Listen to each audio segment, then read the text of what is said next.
And it's time to stare into space. We do it with Dylan Storey. Thanks very much to the Auckland Stardome Observatory.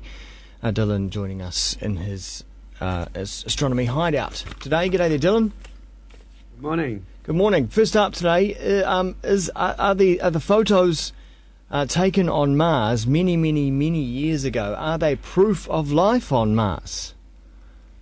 Yeah, well, there's been some new analysis of old data, which say that the results could actually indicate the presence of life.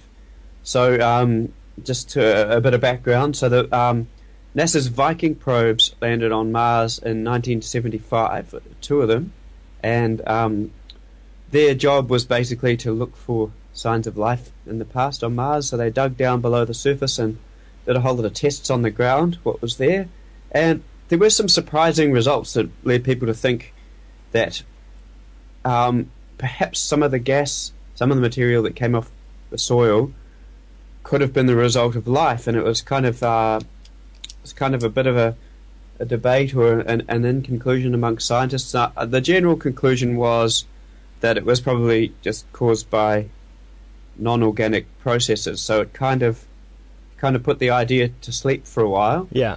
But with sort of Mars being topical at the moment, we've got the new probe heading there now. It's on its way, launched in November. It gets there in August.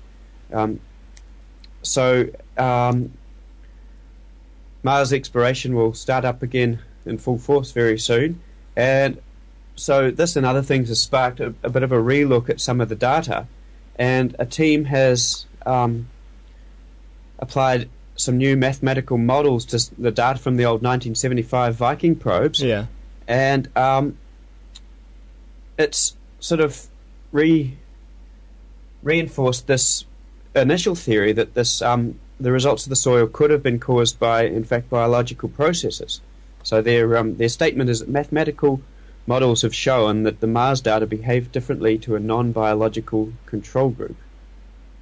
So I guess it's applying more modern mathematical and analysis techniques to old data and finding that, yes, it could actually be life. Interesting. Which is quite exciting. Well, exciting and interesting though that the last two rovers that went to Mars and still up there, obviously, they haven't discovered life as such, have they?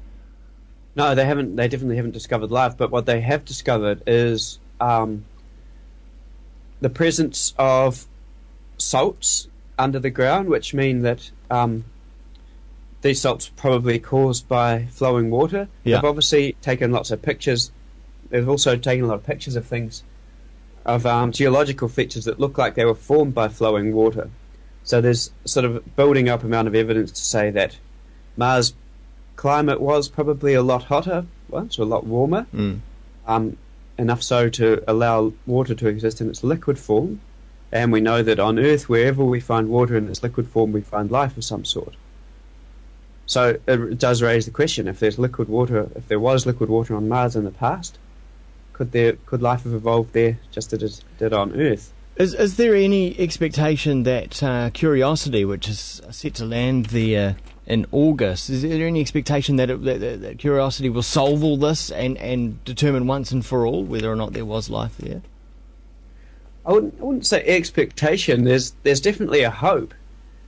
I guess it is a hope of finding some evidence of life, or at least learning something about planets that indicate how life can be supported. I mean, that's what basically gets these projects the billions of dollars of funding that they need. So yes, there is a hope. Well, I wouldn't quite call it an expectation. This Curiosity rover that is due, that's heading there now and is due to land in August. Just watching a video of its planned descent onto Mars and the way it's going to land, it's completely different to the way the last two rovers. And the last two rovers bounced on the surface, didn't they? With some kind of a big bouncy ball things. But this is a completely different descent. Yeah, so the Curiosity's got a more controlled descent, allowing it to sort of it attaches itself to a sort of a booster stage, which fires rockets down to slow it down, and so it slows it down, then it just sort of places it on the surface, while the top bit with the retro rockets then flies off and crashes somewhere else. Yeah, amazing.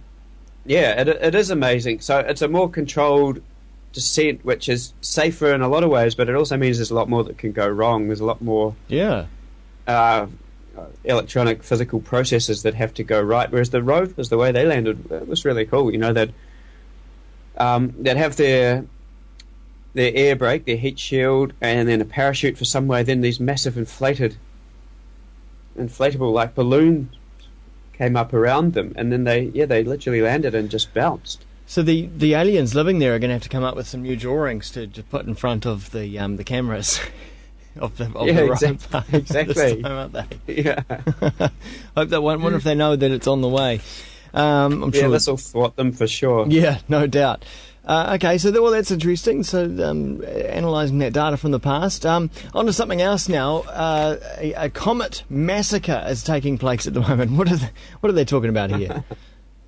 Well, there's some new photos coming from a relatively near star to us. It's one of these hard to pronounce star names. I call it something like Fomalhaut, and it's got this toroidal ring around it. So because it is fairly close, it's one of the few stars that we've got kind of actual images of, rather than just derived data from what's going on.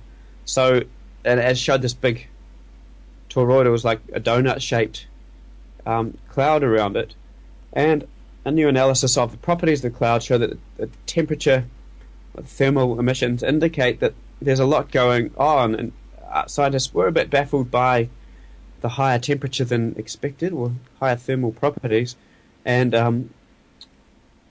the explanation that's been come up with is it's possibly caused by intense cometary bombardment. So a whole lot of smaller objects floating around the solar system and crashing into each other, causing these emissions of heat. Right. So it's sort of painting this picture which has been suspected of an extremely violent early solar systems, which is what our solar system might have been like in its first in its first stages. And Fomalhaut is a young star, and when I say young, it's only a few 100 million years old. Yeah. So it's basically a solar system in its infancy. So it kind of confirms the theory of early solar systems being extremely violent places. And I guess we see the evidence of previous violence in our solar system with all the craters, say, on our moon, right? Yeah. Although I think the level of violence we're talking about here is much higher than that. So the craters on our moon are a result of much smaller rocks crashing into much smaller bodies orbiting the solar system, orbiting the sun, crashing into the moon. The moon itself, its existence, points to this kind of violent past, where the moon itself is thought to have formed by two planetary-sized bodies, one of them being the early Earth, colliding, and forming the modern Earth-Moon system. It's a moon baby. Yeah, well, the moon is an Earth baby. One way of looking at it. And now, of course, all the violence in our solar system is mainly human violence, of course. Yes. Dylan, that's really some really fascinating stuff. Of course, people can find out more about all this kind of stuff and stare into the night sky at the Auckland Stardome. And you can always continue the conversation with Dylan on Twitter as well, twitter.com/Dylan Storey. Talk to you next week, mate. Thanks, Wammo.